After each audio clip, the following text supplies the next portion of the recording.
My name is J. Michael Neff. I'm an internist with CHRISTUS Trinity Clinic, Thomas Span. Originally, I was from a lot of different places. I went to undergraduate at Baylor University in Waco. And I went to medical school at Dallas, Texas at Southwestern Medical School. And I was at Washington University for my internal medicine training. I was an Air Force doctor for 4 years in Austin, Texas. In 1986, I moved back to Corpus Christi with my family and wife.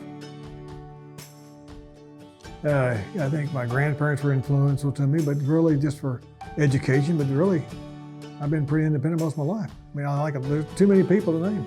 There really are. I can't give one person credit for anything. That's probably where my grandfather and grandparents came in. That's all I ever thought about doing. When I was probably 2 or 3 years old, I started talking pretty early. And, I always thought I was going to be a doctor.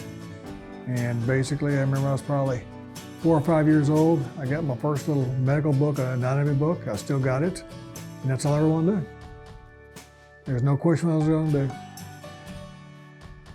The variety, I think, to me is that, I had, of course, you had a lot of options when I was finishing my medical school and things like that, but I just thought, to me, I like the challenge of being able to think things out, take care of people, and get to know them as a person, too. I just think, to me, it's a commitment care is basically your relationship with your patient. I try to make sure that we're friends, that we understand each other.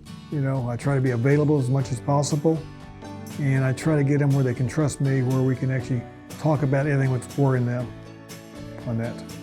But I just think, to me, that's one thing I've always kind of, I like people.